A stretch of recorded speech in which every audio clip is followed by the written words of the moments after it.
Amigos, pues es momento de hablar de la muerte desde una definición, fíjense, muy concreta, historia de la muerte en México.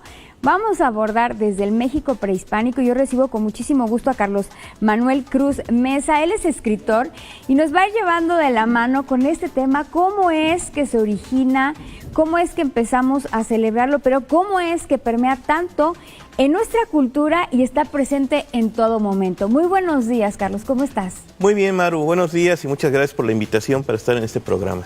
Elementos tan simples que nos determinan que la muerte está presente en todo lo que vivimos día a día en México. Así es, Maru. Desde la época prehispánica somos un país que tiene una fascinación con la muerte y por extensión una fascinación también con la violencia. La muerte está todos los días, todo el tiempo rodeándonos, las manifestaciones de la muerte, las alusiones a ella. ¿Dónde está? En los libros, en la música, en la comida, en las tradiciones, en las noticias, está en todas partes, en las películas, en el cine, en todos lados está, en nuestros refranes. La muerte es algo de lo que no nos podemos sustraer.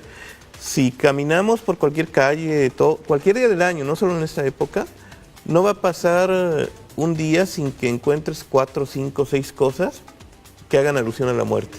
Fíjense cuando vayan por la calle caminando y van a notar eso. Tenemos que ser un poquito más perceptivos. Carlos Manuel, si nos vamos al México prehispánico, ¿cómo surge esta alusión a la muerte y cómo detectamos que podemos celebrarla, que podemos tener esta otra visión de la muerte? Bueno, las culturas prehispánicas, principalmente los mexicas, celebraban a los muertos de una manera muy distinta. Esto que ahora se dice de que el Día de Muertos viene de una tradición prehispánica no es cierto, no es exacto. Es una celebración sincrética. En la época prehispánica, las festividades de muertos eran en julio y agosto, para empezar, y no tenían nada que ver con altares o con flores, etcétera. Tenían que ver más con otro tipo de rituales. Había dos deidades principales, que eran Mictlantecutli y Mictlancíhuatl, dioses de la muerte, dioses del inframundo, con forma de esqueletos con ojos. Ellos regían y devoraban además cadáveres. No era un asunto festivo como ahora lo entendemos. Tenía que ver más con la conservación del universo, con que el cosmos se mantuviera, el sol no muriera, y esto se vinculaba con los sacrificios humanos. Posteriormente, ya tras la conquista, la religión católica se sincretiza con las creencias prehispánicas, y de España nos viene la celebración del Día de Todos los Santos, el de los fieles difuntos. Es toda una semana, en realidad, lo que hay de festividades en España. Y al fundirse con lo prehispánico, resulta esto que ahora celebramos, que es el Día de Muertos. Una cosa muy diferente a lo que correspondía a las antiguas culturas de este país. Y de alguna manera se van modificando, van mutando hasta como las conocemos en nuestra actualidad.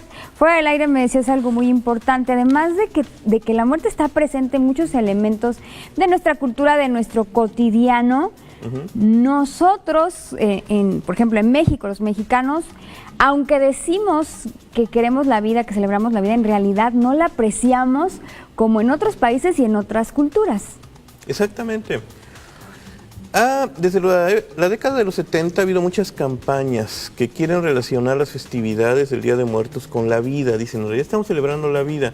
Octavio Paz decía que una cultura que no celebra la muerte no puede celebrar la vida. Pero también es cierto que en México la vida no es apreciada. Hay un enorme descuido y un constante dejar de apreciar lo que es estar vivo. En la alimentación, o sea, hay mala alimentación, conducir mal, no respetar las leyes, las reglas, etcétera. La corrupción es también una parte de no respetar la vida. No hay, por ejemplo, una cultura de los seguros de salud, de los seguros de vida, no hay una cultura del testamento. El mexicano además cree que nunca se va a morir. Claro. Cree que va a ser eterno y nunca le interesa esto. Además, curiosamente, también hay una superstición, que si hablas de la muerte es como si la trajeras. Entonces, si no haces testamento, pues no te vas a morir. Si no le dices a tu familia que estén preparados, si no dejas un legado para el día que tú fallezcas, nadie lo hace. Entonces llegan los problemas con eso. También Octavio Paz lo abordó mucho en El laberinto de la soledad, ¿no? Este asunto del mexicano. Claro, es un libro que ya está muy superado, pero sigue demostrándonos una parte fundamental de lo que es el ser mexicano. Te decía también fuera del aire, México es un país muy violento, tenemos una historia de violencia, a diferencia de la mayoría de los países europeos contemporáneos. Nosotros hemos tenido, desde la época prehispánica, tanto las guerras floridas, los sacrificios humanos y los conflictos que trajo la conquista. Todo ese proceso de la conquista fue muy sangriento. El virreinato no se diga, hubo revueltas, levantamientos, por ejemplo, los negros de Yanga que se levantaron en armas, revueltas indígenas, etcétera.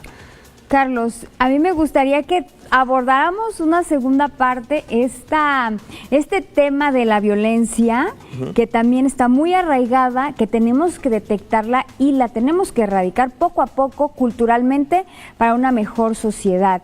Hoy nos quedamos con este gran mensaje, con esta alerta que nos dejas con respecto a la historia de la muerte en México. Mucho ojo público. Hay que celebrar, pero también hay que reconocer la vida. Gracias, Carlos, por acompañarnos esta mañana. Maru.